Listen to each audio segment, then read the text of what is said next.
Hello everyone, welcome to AD Academy. ഇന്ന് നമ്മൾ discuss ചെയ്യാൻ പോകുന്നത് junior lab assistant in medical education phase നടത്തുന്ന എക്സാം ആണ്. അതിന്റെ ഫ്രീ ക്ലാസ് സീരീസ് ആണ് നടത്തുന്നത്. ഇതുപോലെ ഓരോ മൊഡ്യൂളിനെ ബേസ് ചെയ്തിട്ടുള്ള സിലബസ് ബേസ്ഡ് ആയിട്ടുള്ള ക്ലാസ്സസ് വിത്ത് നോട്ട്സ് ആണ് ഞാൻ ഉദ്ദേശിക്കുന്നത്.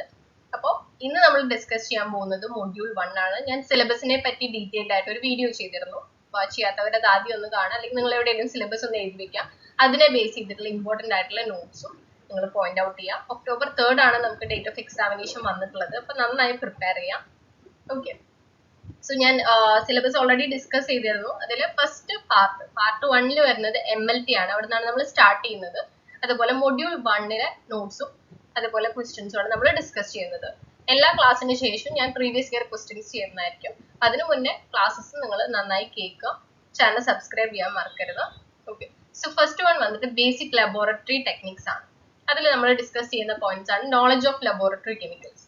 അതിൽ ഹസാർഡ് സിമ്പിൾസ് ഏതൊക്കെയാണ് നമ്മൾ പഠിക്കും. വാർണിംഗ് സിമ്പിൾസ് എന്തൊക്കെയാണ് ഉദ്ദേശിക്കുന്നത്. ഒരു ലബോറട്ടറി പോയി കഴിഞ്ഞാൽ നമുക്ക് പല ബക്കറ്റുകളാണ്, പല കളറിലുള്ള ബക്കറ്റ്. അപ്പൊ ഏതൊക്കെ തരം വേസ്റ്റ് ആണ് അതിൽ ഇടുന്നത്, പല സിമ്പിൾസ് കാണും.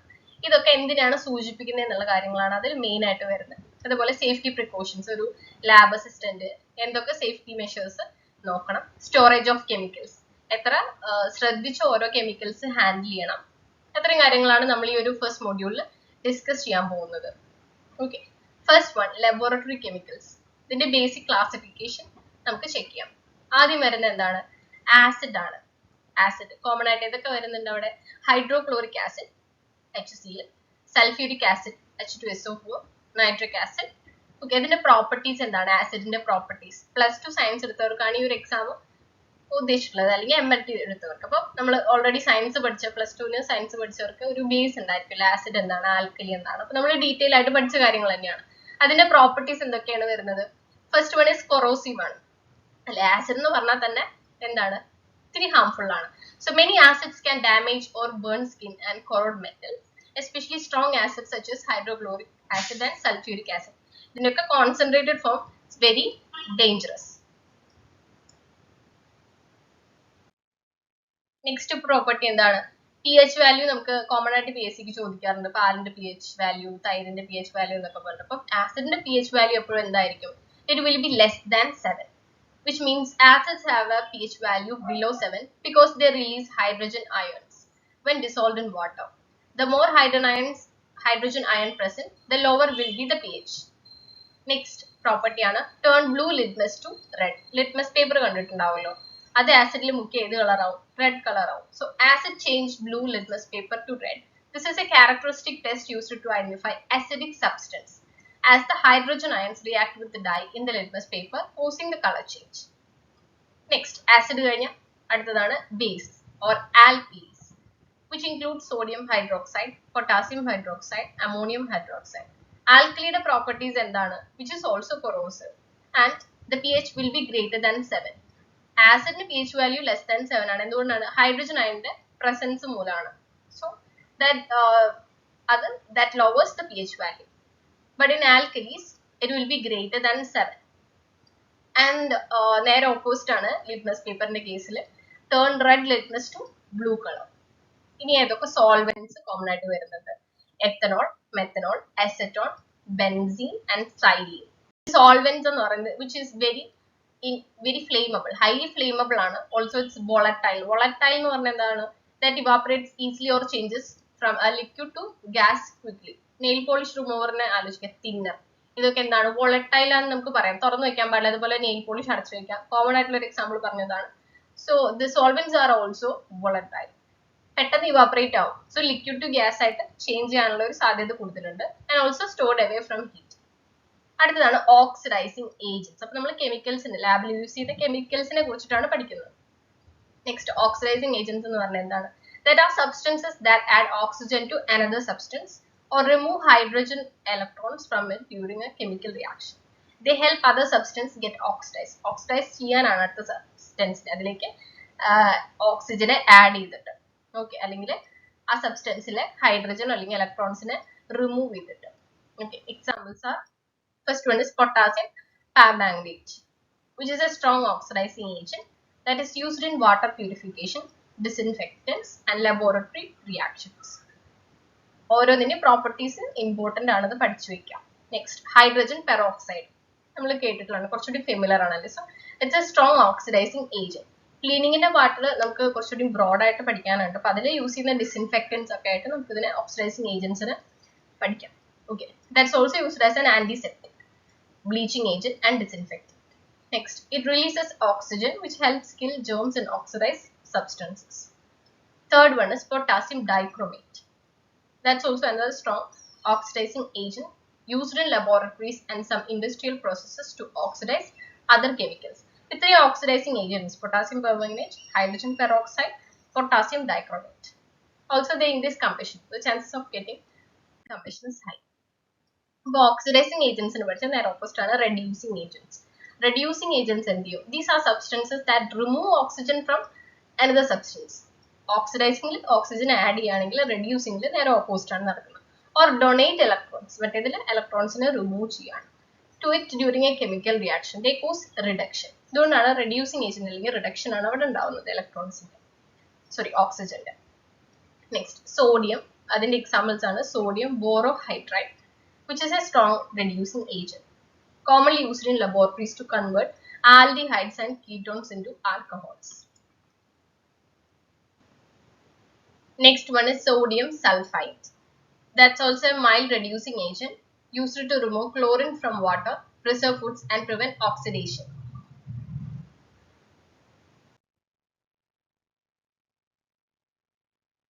Next part ആണ് GHS hazard symbols. എന്താണ് ഈ hazard symbols? നമ്മളൊരു അസ്ഥികൂടത്തിന്റെ സിമ്പിൾ ഒക്കെ കാണാറുണ്ട്. അപ്പൊ അതിന് എന്താണ് അതുകൊണ്ട് ഉദ്ദേശിക്കുന്നത്? ഡേഞ്ചർ ആണല്ലേ. അപ്പൊ അതുപോലെ തന്നെ ഗ്ലോബലി ഹാർമണൈസ്ഡ് ഒരു സിസ്റ്റം ഉണ്ട്, അതാണ് GHS. That has 9 hazard pictograms, 9 pictures ആയിട്ട്. അപ്പോൾ ബോംബ് എക്സ്പ്ലോഡ് ചെയ്യുന്ന ഒരു സിമ്പിൾ ആണ് ഫസ്റ്റ് വരുന്നത്, നിങ്ങൾക്ക് ഇവിടെ കാണാൻ പറ്റും. ഓക്കെ, ഈ ഒരു സിമ്പിൾ ബോംബ് എക്സ്പ്ലോഡ് ചെയ്യുന്നത് എന്താണ് അതുകൊണ്ട് ഉദ്ദേശിക്കുന്നത്? ആ ഒരു സിമ്പിൾ കണ്ടാൽ നമ്മൾ എന്ത് മനസ്സിലാക്കണം? എക്സ്പ്ലോസീവ് ആണ്, സെൽഫ് റിയാക്റ്റീവ് ആയിട്ടുള്ള ഒരു ഐറ്റം ആണ്, and contain organic peroxide. Organic peroxide എന്ന് ഉദ്ദേശിക്കുന്നത് an organic compound containing an oxygen to oxygen peroxide bond. ഇതിന്റെ പ്രോപ്പർട്ടീസ് എന്താണ്? സ്ട്രോങ് ഓക്സിഡൈസിങ് ഏജന്റ് ആണ്, can decompose easily when heated or shocked. So chances of getting explode is high. That's why അതിനെ ഒരു exploding bomb എന്നുള്ള ഒരു simple പിക്ടോഗ്രാം use ചെയ്ത് represent ചെയ്യുന്നത് organic peroxide. Okay, next some organic peroxides are flammable and may be explosive. That's also the reason. And organic peroxide എവിടെയാണ് use ചെയ്യുന്നത്? That is used to start chemical reactions. ഈ organic peroxide നമ്മൾ initiators കൂടി പറയുന്നുണ്ട്, കാരണം ഒരു chemical reaction start ചെയ്യാനായിട്ട് നമ്മൾ ഇതിനെ യൂസ് ചെയ്യുന്നുണ്ട്. അതുകൊണ്ട് ഇതിനെ നമ്മൾ ഇനീഷ്യേറ്റേഴ്സ് കൂടി വിളിക്കാറുണ്ട്. In making plastic and resins. Example ആണ് benzoyl peroxide. That is used in acne creams. Cosmetic products use to initiate polymerization in the plastic industry. Next example is TNT and nitroglycerin. Next symbol ആണ് flame. തീയുടെ symbol എന്താണ്? flame ഉദ്ദേശിക്കുന്നത് flammable material ആണ്. അതുപോലെ pyrophoric. pyro എന്ന് പറയുന്നത് related to തീനെ relate ആണ്. അപ്പോൾ pyromania എന്ന് പറഞ്ഞൊരു word ഉണ്ട്. Some people having a hobby of burning things. അതൊരു കമ്പൾസീവ് ഒബ്സെഷൻ ആയിട്ട് മാറുന്ന ഒരു സ്റ്റേജിനെയാണ് നമ്മൾ പറയുന്നത് പൈറോമാനിയ. അപ്പൊ പൈറോഫോറിക് ഒക്കെ കത്തിപ്പിടിക്കാനായിട്ടുള്ള സാധ്യതയുള്ള വർക്കുകളാണ്. നെക്സ്റ്റ് സെൽഫ് ഹീറ്റിംഗ് ആയിരിക്കാം. ഇതിന്റെ എക്സാമ്പിൾസ് ഏതൊക്കെയാ? Ethanol, methanol, acetone. That should be kept away from heat. Next flame over circle ഒരു ചിഹ്നം നമുക്ക് വരുന്നുണ്ട്. ആ ഒരു പിക്ടോഗ്രാം എന്താ ഉദ്ദേശിക്കുന്നത്? That's an oxidizer. നമ്മൾ ഓക്സിഡൈസിങ് ഏജൻസിനെ പറ്റി പഠിച്ചു. ഓക്കെ, അതിലേതൊക്കെ വരുന്നത്? Hydrogen peroxide, potassium permanganate. Okay, that supports burning. അതുകൊണ്ടാണ് അതിനൊരു ഹസാർഡ് കാറ്റഗറി ആയിട്ട് മാറ്റിയിരിക്കുന്നത്. അടുത്തതാണ് ഗ്യാസ് സിലിണ്ടറിന്റെ ഒരു ചിഹ്നം. അത് എന്താണ് ഉദ്ദേശിക്കുന്നത്? That's A compressed gas or liquefied gas. Next examples ഏതൊക്കെ വരുന്നത്? Oxygen cylinder, nitrogen cylinder, carbon dioxide cylinder. Fifth one corrosion. ഈ ഒരു ടെസ്റ്റ് ട്യൂബിന്റെ ചിഹ്നം കാണുന്നുണ്ടോ? അതിൽ കുറച്ച് ഗ്രീൻ കളർഡ് വാട്ടർ ആയിട്ട്. അതെന്താ ഉദ്ദേശിക്കുന്നത്? Can be cause skin burns, eye damage, corrodes metals. Examples are H2SO4, HCl and NaOH. അടുത്തൊരു സിമ്പിൾ ആണ് സ്കൾ ആൻഡ് ക്രോസ് ബോൺസ്, അസ്ഥികൂടം. അതെന്താണ് ഉദ്ദേശിക്കുന്നത്? That is acute toxicity, poisonous. Examples ആണ് സയനൈഡ്, ഇത്രയും ഡേഞ്ചർ ആണല്ലേ, arsenic compounds, and also can cause death even in small quantity. അടുത്താണ് exclamation mark. അടുത്തൊരു പിക്ടോഗ്രാം ആണ് എക്സ്ക്ലമേഷൻ മാർക്ക്. എന്താണ് അതിൽ? ഇറിറ്റന്റ് ഉണ്ടായിരിക്കും. അപ്പം ശ്രദ്ധിച്ചിരിക്കണം എന്നാണ് അർത്ഥം. ഹാംഫുൾ ആയിരിക്കാം, സ്കിൻ അലർജി ഉണ്ടാക്കുന്നതായിരിക്കാം, റെസ്പിറേറ്ററി ഇറിറ്റേഷൻസ് ഉണ്ടാക്കാം. എന്താണ് ചിഹ്നം? ആശ്ചര്യ ചിഹ്നം, എക്സ്ക്ലമേഷൻ മാർക്ക്. എക്സാമ്പിൾസ് ഏതൊക്കെയാണ്? Ammonia and dilute acids. അടുത്ത ഒരു ആളുടെ ചിഹ്നമുള്ള അടുത്ത പിക്ടോഗ്രാം ആണ് വരുന്നത്. That's A health Hazard. എന്താണ് ഉദ്ദേശിക്കുന്നത്? കാർസിനോജൻ, മ്യൂട്ടേജൻ, റിപ്രൊഡക്റ്റീവ് ടോക്സിക് ആയിട്ടുള്ള ഐറ്റംസ് ഉണ്ടായിരിക്കാം, ഓർഗൻ ഡാമേജ് ചെയ്യാം, റെസ്പിറേറ്ററി സെൻസിറ്റൈസർ കൂടിയാണ്. എക്സാമ്പിൾസ് ഏതൊക്കെയാണ്? പഠിച്ചു വെക്കുക. Benzene and formaldehyde. Benzene and formaldehyde. നിങ്ങൾ എളുപ്പമുള്ള പോലെ എന്തെങ്കിലും ഇക്വേഷനോ അല്ലെങ്കിൽ ഓർത്ത് വെക്കാൻ എന്ത് ട്രിക്സ് ഉദ്ദേശിച്ചായാലും നിങ്ങൾ ആ ഒരു കോമ്പൗണ്ട്സിന്റെ ഒക്കെ പേരും അതുപോലെ തന്നെ പ്രോപ്പർട്ടീസും പഠിച്ചു വെക്കുക. ഈ ഒരു വീഡിയോയുടെ കൂടെ തന്നെ പഠിക്കുക. ഇമ്പോർട്ടന്റ് ആയിട്ടുള്ള പോയിന്റ്സ് നോട്ട് ചെയ്ത് വെക്കുക. അടുത്തൊരു 9th പിക്ടോഗ്രാം ആണ് ഒരു ട്രീയും ഒരു ഫിഷും. ഇതെന്ത് ഉദ്ദേശിക്കുന്നത്? ഒരു എക്കോസിസ്റ്റം എന്ന് ആലോചിക്കാം അല്ലെ, ഒരു കുളം ആലോചിക്കാം. അപ്പൊ അക്വാട്ടിക് ലൈഫിന് ഡേഞ്ചറസ് ആയിട്ടുള്ള ഐറ്റംസ് ആണ്. അത് കുളത്തിൽ എന്തൊക്കെ ഉണ്ടാവും? തവള ഉണ്ടാവും, തളേനെ പിടിക്കാൻ പാടില്ല. നമ്മൾ അങ്ങനെ ഒരു ഫുഡ് ചെയിൻ ഒക്കെ പഠിച്ചിട്ട് അപ്പൊ അതിലൊരു എക്കോസിസ്റ്റം ഉണ്ട്. അപ്പൊ അതിന് അക്വാട്ടിക് ലൈഫിന് ഡേഞ്ചറസ് ആയിട്ടുള്ള ഐറ്റംസ് ആണ് ഈ ഒരു പിക്ടോഗ്രാമിൽ ഉദ്ദേശിക്കുന്നത്. എക്സാമ്പിൾസ് ഏതൊക്കെയാണ്? മെർക്കുറി വെള്ളത്തിലിടാൻ പാടില്ല, ലെഡ് കോമ്പൗണ്ട്സ്, പെസ്റ്റിസൈഡ്സ് കീടനാശിനി, ഇതൊക്കെ ആ ഒരു ഹെൽത്തിന് അക്വാട്ടിക് ലൈഫിന് ഡേഞ്ചർ ആയിട്ടുള്ളതാണ്.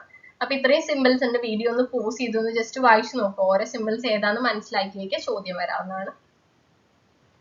മാക്സിമം പോസിബിൾ ഞാൻ ആഡ് ചെയ്തിട്ടുണ്ട്. നിങ്ങൾ ഗൂഗിളിൽ സെർച്ച് ചെയ്യുക. ഇത് മാത്രമല്ല, ഈ വീഡിയോനെ മാത്രം നിങ്ങൾ ആശ്രയിക്കരുത്. അതുപോലെ കൂടുതൽ റിസർച്ച് ചെയ്യുക. അറിയാത്ത എന്ത് ടേംസ് ഉണ്ടെങ്കിലും നിങ്ങൾ അതേപോലെ തന്നെ സെർച്ച് ചെയ്ത് അതിന്റെ നോട്ട് ഉണ്ടാക്കി വെക്കുക. It will be very helpful. If not visible I will be reading it. Fire blanket, first one. Fire extinguisher.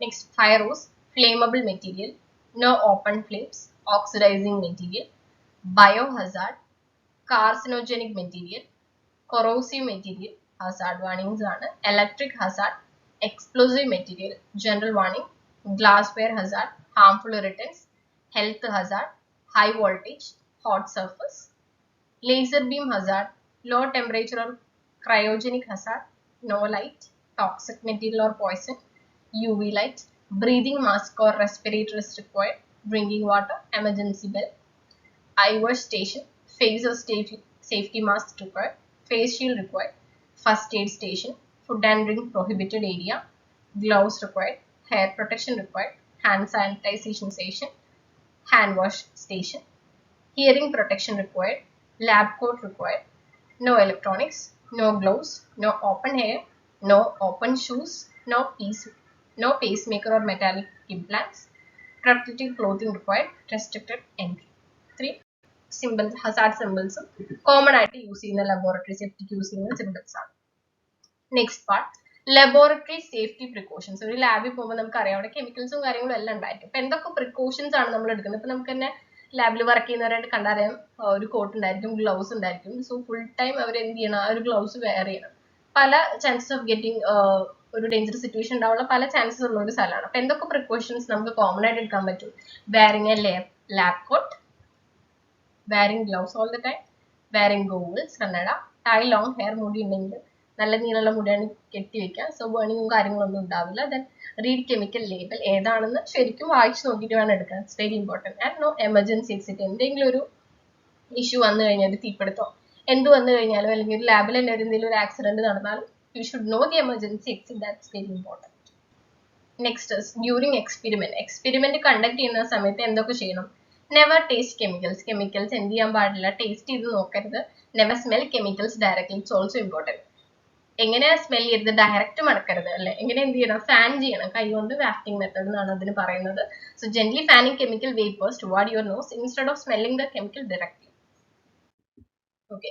And never pipette by mouth. Okay, നമ്മൾ പ്ലസ് ടുവിൽ പഠിച്ചിരുന്ന ലാബിൽ വന്ന പിപ്പറ്റ്, ബ്യൂററ്റ് കാര്യങ്ങളൊക്കെ ഞാൻ ജസ്റ്റ് ഇമേജസ് ആഡ് ചെയ്തെന്ന് മാത്രം ഒന്ന് ഓർമ്മ പുതുക്കാനായിട്ട്. So use pipette filler. Never water into acid. Keep flammable chemicals away from flames. Do not eat or drink inside laboratory. ഇത്രയും കാര്യങ്ങൾ ബേസിക് ആയിട്ട് നമ്മൾ ശ്രദ്ധിക്കേണ്ട കാര്യങ്ങളാണ്. നെക്സ്റ്റ് എന്തെങ്കിലും ഇപ്പം പൊട്ടി, ബീക്കറോ പെറ്റി ഡിഷോ അല്ലെങ്കിൽ ലാബിൽ യൂസ് ചെയ്യുന്ന സ്ലൈഡ്സോ പൊട്ടിക്കഴിഞ്ഞ് ഡയറക്റ്റ് കൈ കൊണ്ട് എടുക്കരുത്. എന്തുകൊണ്ടേ യൂസ് ചെയ്യാൻ പാടുള്ളൂ? Handle broken glass with forceps use ചെയ്തിട്ട് എടുക്കാൻ പാടുള്ളൂ. അത്രയും ശ്രദ്ധിക്കണം. അതുപോലെ തന്നെ കെമിക്കൽസ് മാറി എടുക്കരുത്. തെറ്റിയെടുക്കാതിരിക്കാൻ എന്ത് ചെയ്യാം? We can label every chemical പേര് എഴുതി വെക്കാൻ പറ്റും. Then close reagent bottles immediately. Okay, next work inside fume hood for toxic gases. എന്താണ് ഒരു ഫ്യൂം ഹുഡ് എന്ന് പറഞ്ഞു കഴിഞ്ഞാൽ? ഹൂഡ് എന്ന് പറഞ്ഞ ഒരു മാളല്ലേ. അപ്പോൾ ചില്ലിന്റെ ഒരു, അതായത് തീ ഡയറക്റ്റ് മുഖത്തേക്ക് വരാതിരിക്കാനായിട്ട് ഒരു എക്സ്പെരിമെന്റ് കണ്ടത്. This is A glass. ഈ ഒരു പാർട്ട് കവേർഡ് ആണ്. അതിനാണ് ഈ ഫ്യൂം ഹുഡ് എന്ന് പറയുന്നത്. ടോക്സിക് ഗ്യാസസ് ഒക്കെ ഡയറക്റ്റ്ലി നമുക്ക് വരാതിരിക്കാനായിട്ട്. സോ യു കെൻ സി എങ്ങനെയാണ് അവർ പ്രിക്കോഷൻ എടുത്തിട്ടുള്ളത്. ഗൂഗിൾസ് ഉണ്ട്, മാസ്ക് ഉണ്ട്, ഗ്ലോവ്സ് ഉണ്ട്, കോട്ട് ഉണ്ട്. Okay, next what is personal protective equipments അല്ലെങ്കിൽ PPE കിറ്റ്. കൊറോണ ഒക്കെ വന്ന സമയത്ത് നമ്മൾ കേൾക്കുന്ന ഒരു കോമൺ പേരാണ് PPE കിറ്റ്. ആക്ച്വലി PPE എന്താണ് അതിനെ പറയുന്നത്? That's a personal protective equipment. അതിൽ ഏതൊക്കെ വരുന്നുണ്ട്? ഒരു കിറ്റിൽ വരുന്ന ഏതൊക്കെയാണ്? Lab coat, gloves, goggles, face shield, mask or respirator and closed shoes. Next വരുന്നതാണ് chemical storage rules. Chemical store ചെയ്യുമ്പോൾ എന്തൊക്കെ റൂൾസ് നമ്മൾ പാലിക്കണം? അതിൽ ആസിഡ്സ് എങ്ങനെ നമ്മൾ ശ്രദ്ധിക്കണം? That should B store separately from bases. നേരെ റിവേഴ്സ് ആയിട്ട് ബേസസിനെ എന്ത് ചെയ്യണം? ആസിഡിൽ നിന്നും സെപ്പറേറ്റ് ചെയ്ത് മാറ്റി വെക്കണം. ഓക്കെ, അടുത്തടുത്ത് വെക്കരുത്. നെക്സ്റ്റ് ഫ്ലേമബിൾ കെമിക്കൽസിനെ എങ്ങനെ ഹാൻഡിൽ ചെയ്യാം? That should be stored in flammable storage cabinet and cool place away from sunlight as well. Next is oxidizer. Oxidizer should be kept away from paper, wood and organic chemicals, and also from oils as well. Toxic chemicals that should be locked in a cabinet. Next, compressed gas cylinders keep upright, secure with chain, away from heat. Next, light sensitive chemicals should be stored in amber bottles. So some chemicals decompose or lose their effectiveness when exposed to light. അപ്പോൾ light തട്ടാത്ത രീതിയിൽ amber colour എന്തെങ്കിലും block ചെയ്യുന്നുണ്ട്, UV ലൈറ്റിനെ block ചെയ്യുന്നുണ്ട്. That slowing down chemical reactions. Examples ഏതൊക്കെയാണ് അതുപോലെ ശ്രദ്ധിക്കേണ്ടത്? Silver nitrate and hydrogen peroxide. Silver nitrate solution, അതുപോലെ ഹൈഡ്രോജൻ പെറോക്സൈഡ് ആണ് അതുപോലെ സൂക്ഷിക്കേണ്ടത്. Next is hygroscopic chemical. Hygroscopic chemicals എവിടെയാണ് സ്റ്റോർ ചെയ്യുന്നത്? ഡെസിക്കേറ്ററിലാണ്. ഡെസിക്കേറ്ററിന്റെ ഇമേജ് ഞാനിവിടെ കൊടുത്തിട്ടുണ്ട്, നിങ്ങൾക്ക് കാണാം ഒരു ബോട്ടിൽ ഡെസിക്കേറ്റർ. ഇനി എന്താണ് ഹൈഗ്രോസ്കോപ്പിക് കെമിക്കൽ എന്ന് പറയുന്നത്? That's a substance that attracts and absorbs water from the atmosphere. Okay, അതിനെയാണ് ഹൈഗ്രോസ്കോപ്പിക് കെമിക്കൽ എന്ന് പറയുന്നത്. അതിന്റെ എഫക്ട്സ് എന്തൊക്കെയാണ്? They may become wet, sticky or dissolve when expose to air. അപ്പം എയറിനായിട്ട് ഡയറക്റ്റ് എക്സ്പോഷർ ഉണ്ടാവാതിരിക്കാനാണ് അതുപോലത്തെ ഒരു ബോട്ടിൽ ഡെസിക്കേറ്ററിൽ വെക്കുന്നത്. And they are often stored in tightly closed containers to prevent moisture absorption. Examples ഏതൊക്കെയാണ്? Calcium chloride, sodium hydroxide, concentrated sulphuric acid as well. അടുത്ത് വരുന്നതാണ് chemical incompatibility. ഇത്ര important ആയിട്ടുള്ള ഒരു ഭാഗമാണ്. ഏതൊക്കെ ഒരുമിച്ച് സ്റ്റോർ ചെയ്യരുത് എന്നുള്ളതാണ്. ഓക്കെ, കെമിക്കൽ ഇൻകോമ്പാറ്റബിലിറ്റി ആണ്. Never store together. ആസിഡും ബേസും നമ്മൾ ആദ്യം ഡിസ്കസ് ചെയ്തപ്പോൾ പ്രോപ്പർട്ടീസ് ഡിസ്കസ് ചെയ്യുമ്പോൾ പറഞ്ഞു. Okay, that should be separately store. ആസിഡും ബേസും ഒരുമിച്ച് വെക്കരുത്. ആസിഡും സയനൈഡും ഒരുമിച്ച് വെക്കരുത്. അതുപോലെ ഓക്സിഡൈസർ പ്ലസ് ഓർഗാനിക് സോൾവെന്റ് ഒരുമിച്ച് വെക്കരുത്. ഓക്സിഡൈസർ പ്ലസ് പേപ്പർ ഒരുമിച്ച് വെക്കരുത്. Water plus sodium metal, bleach plus ammonia, bleach plus acid. ഇത്രയും കോമ്പിനേഷൻസ് വളരെ ഇമ്പോർട്ടൻ്റ് ആയിട്ട് പഠിച്ചു വെക്കും. അടുത്തത് എമർജൻസി മെഷേഴ്സ്. എന്തൊക്കെയാണ് നമുക്ക് എമർജൻസി ആയിട്ട് വരുന്നത്? പെട്ടെന്ന് ഒരു ആസിഡ് സ്പില്ലായി നമ്മുടെ കയ്യിൽ നിന്ന് പോവാം, ഇതൊരു ആക്സിഡന്റ് ആണ് അല്ലെ. Neutralise using sodium bicarbonate. അതാണ് അതിന്റെ ഒരു സൊല്യൂഷൻ വരുന്നത്. ആസിഡ് സ്പില്ല് വന്നു കഴിഞ്ഞാൽ you should neutralise it using sodium bicarbonate. Next, alkali ആണ് സ്പില്ലായതെങ്കിലോ എന്ത് വെച്ചിട്ടാണ് നമ്മൾ ന്യൂട്രലൈസ് ചെയ്യേണ്ടത്? ആൽക്കലി സ്പില്ലിന് വീക്ക് ആസിഡ് ആയ വിനാഗിരിയോ അല്ലെങ്കിൽ ഡൈലൂട്ട് അസറ്റിക് ആസിഡോ യൂസ് ചെയ്യാം. ഓക്കെ, നെക്സ്റ്റ് വരുന്നതാണ് ഐ കോണ്ടാക്ട്. നമ്മുടെ കണ്ണിൽ എന്തെങ്കിലും ആസിഡ് അല്ലെങ്കിൽ ലബോറട്ടറി എക്സ്പെരിമെന്റ് നടക്കുമ്പോൾ എന്തെങ്കിലും ആയി കഴിഞ്ഞു കഴിഞ്ഞാൽ നമുക്ക് 15 to 20 minutes വരെ കണ്ണ് വാഷ് ചെയ്യാവുന്നതാണ്. ഇതുപോലെ സ്കിന്നിലായെങ്കിലോ വാഷ് ഇമ്മീഡിയറ്റ്ലി വിത്ത് റണ്ണിങ് വാട്ടർ. പൈപ്പ് തുറന്നിട്ട് അതിൽ അടിയിൽ കൈവയ്ക്കുക. ദാറ്റ് ഇസ് റണ്ണിങ് വാട്ടറിൽ വാഷ് ചെയ്യുക. അതുപോലെ തന്നെ ഫയർ ആണ് ഉണ്ടായിരുന്നെങ്കിൽ യൂസ് സ്യൂട്ടബിൾ എക്സ്റ്റിങ്യൂഷർ. പലതിനും പല എക്സ്റ്റിങ്യൂഷേഴ്സ് ഉണ്ട്, അതൊന്ന് ജസ്റ്റ് പഠിച്ചു വെക്കുക. അതും പല ഡിഫറെന്റ് കളറിൽ സ്റ്റോർ ചെയ്യുന്നുണ്ട്. കാർബൺ യൂസ് ചെയ്യുന്നുണ്ട്, അതുപോലെ തന്നെ സാൻഡ്, പല മിക്സ് യൂസ് ചെയ്യുന്നുണ്ട്. അപ്പൊ അതിനെ പറ്റി ഒന്ന് ജസ്റ്റ് റിസർച്ച് ചെയ്യാം. Next, never use water on electrical or solvent fires. Current കമ്പി അതൊക്കെ കത്തുകയാണെങ്കിൽ വെള്ളം ഒഴിച്ച് കെടുത്താൻ ശ്രമിക്കരുത്. Okay, that's is A precaution. അടുത്തായി വരുന്നത് കളർ കോഡ്സ് ആണ്. കോമൺ ലബോറട്ടറി കളർ കോഡ്സ് ഏതൊക്കെയാണെന്ന് ചെക്ക് ചെയ്യാം. ഫസ്റ്റ് വരുന്നതാണ് red, that indicates fire equipment. Yellow is a warning. Blue is mandatory action. Green, emergency or safe condition. അടുത്ത വരുന്നതാണ് first aid. Chemical കണ്ണിലായ ആദ്യം എന്ത് ചെയ്യണം? പെട്ടെന്ന് തന്നെ ഐ വാഷ് സ്റ്റേഷൻ പോയി 15 to 20 minutes കണ്ണാദ്യം കഴുകുക. പിന്നെ കെമിക്കൽ ഓൺ സ്കിൻ ആയ സേഫ്റ്റി ഷവർ അല്ലെ, റണ്ണിങ് വാട്ടറിൽ ഹാൻഡ് വാഷ് ചെയ്യുക, എവിടെയാണ് ബേൺ ചെയ്ത് വെച്ചാൽ അവിടെ വാഷ് ചെയ്യുക. നെക്സ്റ്റ് പോയിസൺ ഇൻഹലേഷൻ ഉണ്ടായി കഴിഞ്ഞാൽ നമ്മൾ ഡയറക്റ്റ് ഒന്നും മണക്കരുത്, ഫാൻ ചെയ്യാൻ അല്ലെങ്കിൽ വാക്യൂം മെത്തേഡ് യൂസ് ചെയ്യാൻ പാടുള്ളൂ എന്ന് പറഞ്ഞു. അപ്പൊ ഫ്രഷ് എയർ ശ്വസിക്കുക. ഇനി പൊള്ളലേക്കുകയാണെങ്കിൽ എന്ത് ചെയ്യണം? Use cool water. അടുത്ത് വരുന്നതാണ് ലബോറട്ടറി വേസ്റ്റ് ഡിസ്പോസൽ. ഇപ്പൊ ക്ലാസ്സിന്റെ സ്റ്റാർട്ടിങ്ങിൽ ഞാൻ പറഞ്ഞു പല ബക്കറ്റുകൾ നമ്മളൊരു ലാബിൽ പോയി കാണും, പല കളറിൽ. അപ്പൊ അതൊക്കെ എന്ത് ഇൻഡിക്കേറ്റ് ചെയ്യുന്നത്, അതിൽ എന്തൊക്കെ തരം വേസ്റ്റ് ആയിരിക്കും, അത് നമുക്ക് പഠിക്കാം. അപ്പൊ ആദ്യത്തേൽ വരുന്നത് യെല്ലോ ബാഗ് ആണ്. ലാബിൽ യെല്ലോ ബാഗ് വെച്ച് കഴിഞ്ഞാൽ എന്താ ഇൻഡിക്കേറ്റ് ചെയ്യുന്നത്? That contains biohazard waste. Biohazard ആയിട്ടുള്ള വേസ്റ്റ് ആണ് അതിലുള്ളത്. അതുപോലെ സെപ്പറേറ്റ് കണ്ടെയ്നർ ആണ് should be glass waste. Then puncture proof container, sharp materials, ഇഞ്ചക്ഷനോ സിറിഞ്ചോ പോലത്തെ ഇടാനാണ്. Next chemical waste, that should be label chemical waste bottle. Radioactive waste should be special disposal. Next important laboratory equipment for safety. ഏതൊക്കെയാണ് laboratory equipment സേഫ്റ്റിക്ക് ഉപയോഗിക്കുന്നത്? First one ഏതാണ്? Fire extinguisher, തീപിടുത്തുണ്ടായ. Fire blanket, തീ വന്നാൽ കെടുത്താനായിട്ടുള്ള ഒരു പുതപ്പ്. I wash station വേണം, സേഫ്റ്റി ഷവറിനുള്ള ഒരു സ്പേസ് വേണം. നെക്സ്റ്റ് ഫ്യൂം ഹുഡ്, നമ്മൾ നേരത്തെ കാണിച്ചു ഞാൻ, ചില്ലിട്ട ഒരു place. Next spill kit, first aid box, emergency exit should be there, and A sand bucket. Okay, പല ഇപ്പം വയറിങ്ങും ഇലക്ട്രിക്കൽ സപ്ലിമെന്റ്സ് കത്തിപ്പിടിച്ചു കഴിഞ്ഞാൽ വെള്ളം യൂസ് ചെയ്യാൻ പാടില്ല. പലതരത്തിലുള്ള ഫയർ എക്സ്റ്റിങ്വിഷൻ മെത്തേഡ്സ് ഉണ്ട്. ഓക്കെ, അടുത്ത് വരുന്ന ഒരു ടോപ്പിക്കാണ് cleaning of laboratory glass wears. ലാബിലെ ഗ്ലാസ് വെയർസ് എങ്ങനെ നമുക്ക് വാഷ് ചെയ്യാന്നുള്ളതാണ്. അപ്പൊ എന്തൊക്കെ തരം ഗ്ലാസ് വെയർസ് വരാം ഒരു ലാബില്? പലതരം വരാനൊക്കെ. ഫസ്റ്റ് ജനറൽ ഗ്ലാസ് വെയർസ് വരാം, ന്യൂ ഗ്ലാസ് വെയർ വരാം, ബ്ലഡ് സ്റ്റെയിൻഡ് ആയിട്ടുള്ള പിപ്പറ്റ്സ് വരാം, slides, culture plates, okay, petri dishes etcetera. So importance of cleaning laboratory glass wares. ഒരു ലാബിലെ ഗ്ലാസ് വെയർസ് കഴുകുമ്പോൾ എന്തൊക്കെ നമ്മൾ ശ്രദ്ധിക്കണം? Proper cleaning is essential. എന്തുകൊണ്ടാണ് ലാബിലെ മെറ്റീരിയൽ ഗ്ലാസ് വെയർസ് നന്നായി കഴുകണം എന്ന് പറയുന്നത്? നമുക്ക് പലതരം മെഷേഴ്സും പലതരം റിയാക്ഷൻസും നമ്മൾ അതിനെ എന്താ പറയാ കൾച്ചർ ചെയ്യാൻ വെക്കുന്നൊക്കെ ഉണ്ട്. അപ്പൊ അത് അത്രയും നീറ്റ് ആയിട്ടിരുന്നാലേ നമുക്ക് അക്യുറേറ്റ് ആയ ഒരു റിസൾട്ട് കിട്ടുള്ളൂ. So first one, to prevent contamination. Next ensures accurate experimental results, removes chemical residues and prevents microbial growth as well. ഇത്രയാണ് ഒരു ഗ്ലാസ് വെയർ ലാബില് എന്തുകൊണ്ട് ഇത്രയും നീറ്റ് ആക്കി വെക്കണം എന്നുള്ളതിന്റെ കാരണം. And increases the life of glass wares, also maintains laboratory safety. അല്ലെ, ഒരു കെമിക്കൽ റെസിഡ്യൂ അതിലുണ്ട്, നമ്മൾ വേറൊരു ഒരുമിച്ച് വെക്കാൻ പറ്റാത്ത സബ്സ്റ്റൻസ് ആഡ് ചെയ്ത് കഴിഞ്ഞാൽ അത് എക്സ്പ്ലോഷന് കാരണമാകും. അപ്പം വൃത്തിയായിട്ട് അത് കഴുകി വൃത്തിയാക്കി നീറ്റാക്കി വെക്കണം. ഓക്കെ, ഇനി ക്ലീനിങ്ങിനും പലതരം മെത്തേഡ്സ് ഉണ്ട്, നമുക്ക് ഡിസ്കസ് ചെയ്യാം. Next, what are the general rules for cleaning glasswares? Glass wears കഴുകുമ്പോൾ എന്തൊക്കെ റൂൾസ് നമ്മൾ പാലിക്കണം എന്നുള്ളതാണ്. ആദ്യം തന്നെ വാഷ് ഇമ്മീഡിയറ്റ്ലി ആഫ്റ്റർ യൂസ്. കുറെ കഴിഞ്ഞ് ഉണങ്ങി പിടിച്ചൊന്നുമല്ല, അപ്പം തന്നെ യൂസ് ചെയ്തതിന് ശേഷം അപ്പം തന്നെ ഇമ്മീഡിയറ്റ് ആയിട്ട് കഴുകണം. Never allow chemicals to dry on glass ware. Then empty all contents before washing. അതിൽ കണ്ടൻസ് എല്ലാം കഴിഞ്ഞതിന് ശേഷം മാത്രമേ അതിലേക്ക് വെള്ളം ഒഴിച്ച് കഴുകാൻ പാടുള്ളൂ. ഇപ്പം ആസിഡിലേക്ക് വെള്ളം ഒഴിക്കരുത് എന്ന് പറയും. അപ്പൊ അത്രയും അങ്ങനത്തെ കുറച്ച് ചെറിയ മൈനർ ആയിട്ടുള്ള കാര്യങ്ങളൊക്കെ ശ്രദ്ധിച്ചു കഴിഞ്ഞാൽ നമുക്ക് വലിയൊരു അപകടം ഒഴിവാക്കാനായിട്ട് പറ്റും. Next, rinse with tap water first, then wash using laboratory detergent.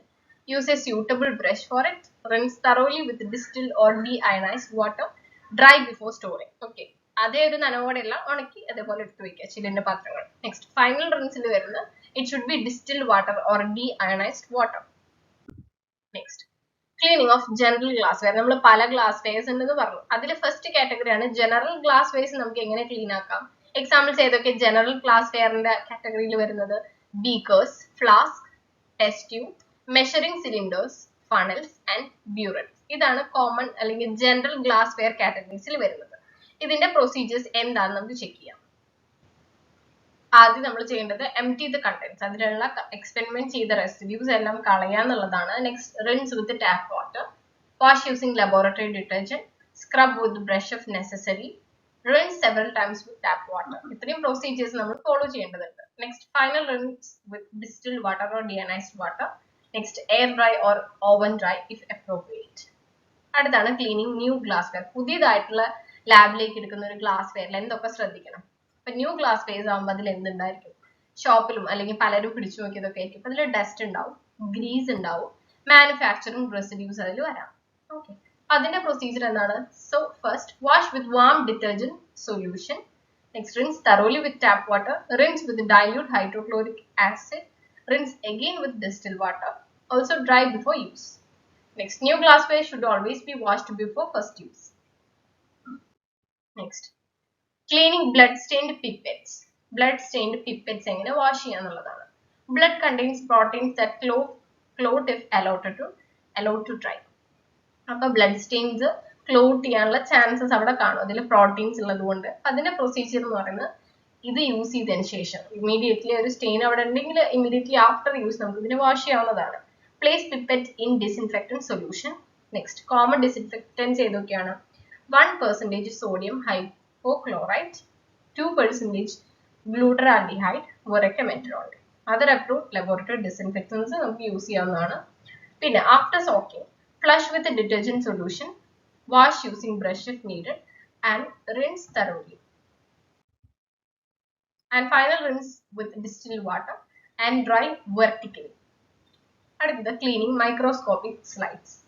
അതൊരു ഗ്ലാസ് വെയറിന്റെ കാറ്റഗറിയിൽ പെടുന്നതാണ് മൈക്രോസ്കോപ്പിക് സ്ലൈഡ്സ്. സോ അതിൽ ബ്ലഡ് സ്മിയർ ഉണ്ടാവാം, ടിഷ്യൂ സ്മിയർ ഉണ്ടാവും. Okay, microbiology. സോ ഇതിന്റെ പ്രൊസീജിയർ വരുന്നത് remove immersion oil using saline or alcohol if appropriate, and wash with laboratory detergent. Then rinse with tap water or distilled water and dry using lint-free tissue. Okay, slides should be very carefully handled and air dry. ഇത്രയും പ്രൊസീജിയേഴ്സ് ആണ് smear ഉള്ള blood smear ഉള്ള microscopic സ്ലൈഡ്സിനെ wash ചെയ്യാനായിട്ട് നമ്മൾ ചെയ്യേണ്ടത്. Next, cleaning cover slips. Cover slips ഇടാറുണ്ട് സ്ലൈഡിന്റെ മുകളിൽ മൈക്രോസ്കോപ്പിന്റെ. അപ്പം അതിനെങ്ങനെ വാഷ് ചെയ്യാം? Wash carefully using detergent first, rinse with distilled water, dry without scratching it, and handle using forceps.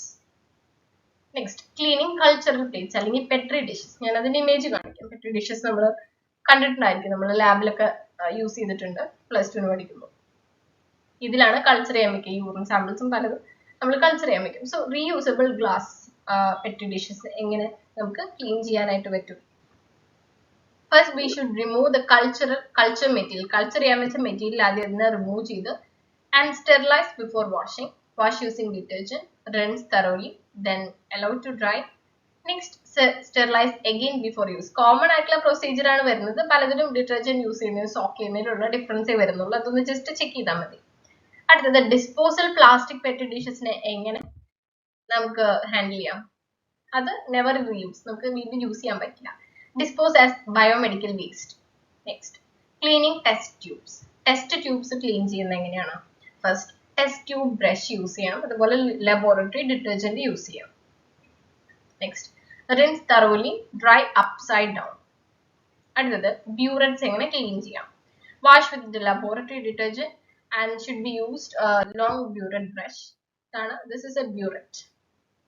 Final rinse again with distilled water and rinse with solution to be used. Next, pipettes എങ്ങനെ clean ചെയ്യാം? Wash immediately after use. Draw detergent solution into pipette. Rinse repeatedly.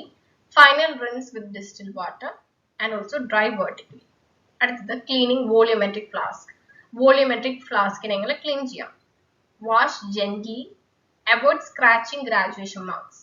അതിൽ അളവുണ്ടാവില്ല, അതിനാണ് ഈ graduation marks എന്ന് പറയുന്നത്. ഇപ്പം ഒരു scale പോലെ അവിടെ ഇട്ടിട്ടുണ്ടായിരിക്കും, മാർക്സ് ഉണ്ടായിരിക്കും എത്ര മെഷർ അളക്കാൻ വേണ്ടിയിട്ട്.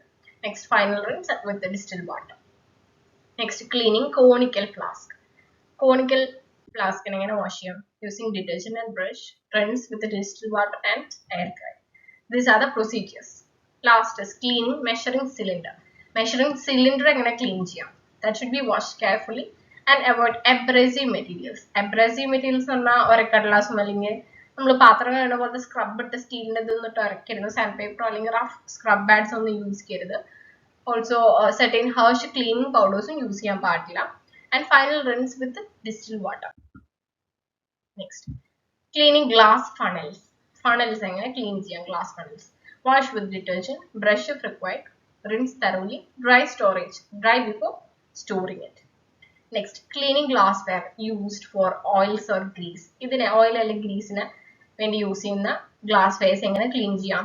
യൂസിങ് ഓർഗാനിക് സോൾവെന്റ് ആയ can be acetone, ethanol or other suitable solvent. Then detergent wash, water rinse and distilled water rinse. Next, Cleaning acid contaminated glassware. Rinse immediately with plenty of water. Wash using detergent. Final rinse with distilled water. Acid contaminated ആയിട്ടുള്ള glasswares ഇതേ procedure തന്നെ follow ചെയ്യാവുന്നതാണ്. Next, cleaning alkali contaminated glassware also same. Next, drying glassware methods. ഇനി നമ്മൾ പറഞ്ഞു dry ചെയ്ത് വേണം ഇതിനെ സ്റ്റോർ ചെയ്യാൻ. എന്ത് glasswares കഴുകി കഴിഞ്ഞതിന് ശേഷം ഡ്രൈ ചെയ്ത് വെക്കണം. വെർട്ടിക്കൽ ആയിട്ട് അപ്സൈഡ് ഡൗൺ ആയിട്ടൊക്കെ നമ്മൾ പറഞ്ഞില്ലേ. ഇനി ഇതിന്റെ മെത്തേഡ്സ് എന്തൊക്കെയാണ്? ഫസ്റ്റ് വരുന്നതാണ് എയർ ഡ്രൈ, കാറ്റ് കൊണ്ട് ഉണക്കുന്നത്. Next, drying in oven, drain rack.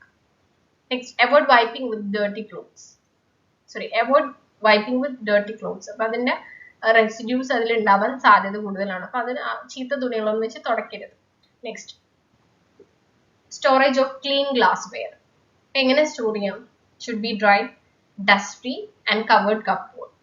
Next, store in inverted when appropriate and avoid stacking fragile glasswares. ഒരു കൂട്ടം കൂട്ടി അങ്ങനെ ഒന്നിന്റെ മുകളിൽ ഒന്നായിട്ട് അങ്ങനെയൊന്നും വെക്കരുത്.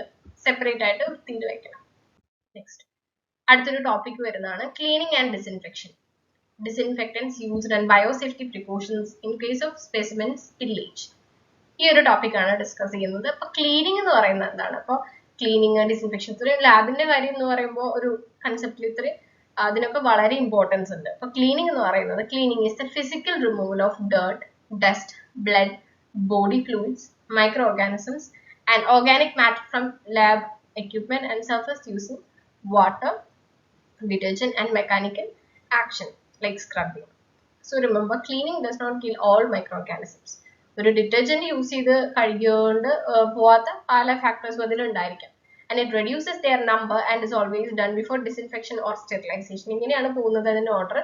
ആദ്യം ക്ലീനിങ്, പിന്നെ ഡിസിൻഫെക്ഷൻ, then sterilization.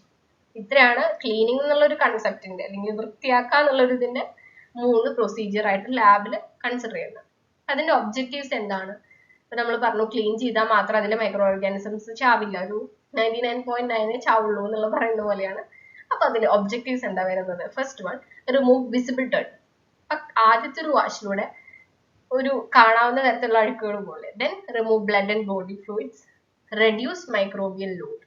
അവിടെ റെഡ്യൂസ് ചെയ്യുന്നുള്ളൂ, കംപ്ലീറ്റ് ആയിട്ട് പോകുന്നുള്ള ഉറപ്പ് വരുത്തുന്നില്ല. അതിനാണ് നമ്മൾ രണ്ടാമത്തെ പ്രൊസീജിയറായ ഡിസിൻഫെക്ഷനും അതുപോലെ തന്നെ സ്റ്റെറിലൈസേഷനും യൂസ് ചെയ്യുന്നത്. Next, improve effectiveness of disinfectants, prevent contamination. Next step പറഞ്ഞു ക്ലീനിങ് എന്ന് പറഞ്ഞു. അടുത്താണ് disinfection.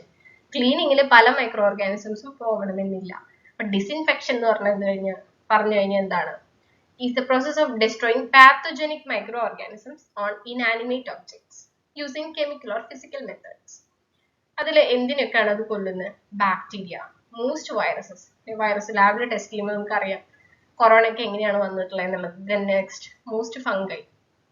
And it does not always destroy bacterial spores, some resistant organisms. Next, what are the differences between cleaning, disinfection and sterilization? As I have told, there are 3 procedures. So these are the differences between cleaning, disinfection and sterilization. It's very important. പഠിച്ചു വെക്കേണ്ടതാണ്. ക്ലീനിങ്ങിൽ എന്തൊക്കെ നടക്കുന്നുണ്ട്? That removes dirt. Disinfection ആണെങ്കിൽ moves pathogens. Third procedure ആയ സ്റ്റെറിലൈസേഷനിൽ അവിടെ എന്ത് ചെയ്യുന്നുണ്ട്? Destroys all microorganisms including spores. ഡിസിൻഫെക്ഷനിൽ സ്പോർസ്, ബാക്ടീരിയൽ സ്പോർസ് അവിടെ കളയുന്നില്ല. അത് നടക്കുന്നത് സ്റ്റെറിലൈസേഷനിലാണ്. അതുപോലെ തന്നെ ക്ലീനിങ്ങിൽ എല്ലാ മൈക്രോ ഓർഗാനിസത്തിനും കളയണം എന്നുള്ള ഒരു ഉറപ്പ് തരുന്നില്ല. അടുത്തത്, ക്ലീനിങ് എന്ത് ചെയ്തിട്ടാണ് നമ്മൾ ചെയ്യാറ്? Using detergents. ഡിസിൻഫെക്ഷനിൽ നമ്മൾ ഡിസിൻഫെക്റ്റൻസ് ആണ് യൂസ് ചെയ്യുന്നത്. അതുപോലെ സ്റ്റെറിലൈസേഷൻ ഉദ്ദേശിക്കുന്നത് ഹീറ്റിംഗ്, അല്ലെങ്കിൽ it should be gas or chemicals use ചെയ്തിട്ട്.